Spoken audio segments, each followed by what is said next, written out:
Hi, my name is Bonnie Morris. I've been on the faculty of Women's Studies here at Georgetown since 1996, so I'm entering my 20th year, and I teach quite a few of the classes required for our undergraduate major and minor, Intro to Women's Studies, and a very popular women's sports history class called Athletics and Gender. I am a lesbian. I've been out since I was a teenager, out and proud, since 1980, and I attended college here in DC.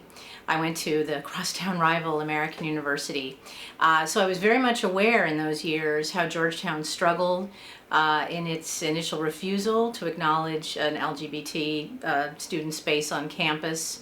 And I was very much an activist in my undergraduate years. So it is a pleasure to be teaching here in an era where quite recently there has been such a surge of support and safe spaces for students of all identities. I'm out in the classroom. Nobody has ever had any trouble with it. I've had to be out and loud on some very painful occasions. For instance, the week that Matthew Shepard was killed, I did a teach-in instead of the regularly scheduled lecture. And in other days, I've been pretty much outspoken when there were issues going on that affected the LGBT community. I'm the author of 14 books, about half of which deal with lesbian identity or women's history in the United States. I'm a big advocate of the L. I think it's important to keep the experience of lesbians as women a central part of the conversation, and I certainly identify as an old school lesbian feminist. I have done a whole lot of research about lesbian culture, in particular the spaces that are vanishing now that there's been more mainstream assimilation. Gaining rights is great, but I think it's important that students know the very, very, very hard work that women in particular did to create safe spaces when there was no internet and no other way to network. And that included a whole lot of brick and mortar spaces like women's bookstores and clubs, certainly bars, and also concerts and music and art.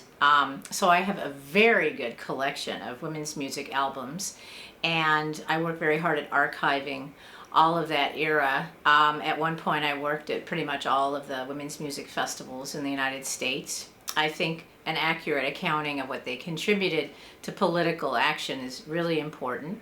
There's a lot of inaccurate material floating around the internet. So I'm a resource for all of those discussions, and I know many of the artists who are still performing and recording.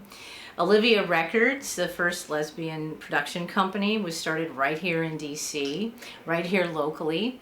And Woman Sound, one of the first woman-run engineering groups, that was started by Bowden Sandstrom, who lives right here in Tacoma Park.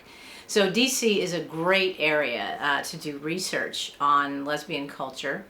And I also am on the board of the Rainbow History Project, which looks specifically at documenting and preserving the legacies of activists in DC.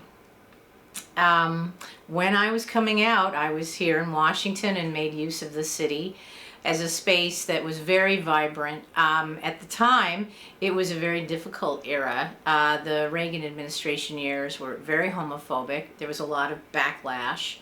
But as a result, the community was very tight. So I participated in, gosh, I think at least 3 of the big marches on Washington. In 87, 93, and 2000, and had the experience of seeing 1 million gay people filling the streets of DC. A lot of that was very sad in the era of AIDS, and it was painful to see also, I'm speaking on Veterans Day, the struggle for people in the military who were being thrown out, given dishonorable discharges, not permitted to serve. They were a very active presence in all those marches. And I was able to meet and hear Colonel Margaretta Kammermeyer, who was the highest ranking woman to be expelled from the military because she was out as a lesbian. And over the years, I've seen many students come in and express surprise that there was a whole history before they were born, and it didn't just begin with Ellen. And yes, so as a historian, it's my job, that's my training, my doctorate's in history, to fill in these gaps. But I'm also somebody who's had I have to say a very positive experience being an out professor at Georgetown. It might be different if I had been tenure track. I'm part-time, so perhaps I have less to lose or more to risk. I don't know.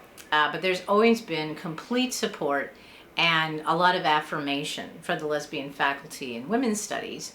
And I've had a lot of support from other people on campus as well. Because I teach this huge sports history class, I can say that one of the biggest challenges continues to be athletes who may or may not feel comfortable coming out. And I've counseled many of them, just informally.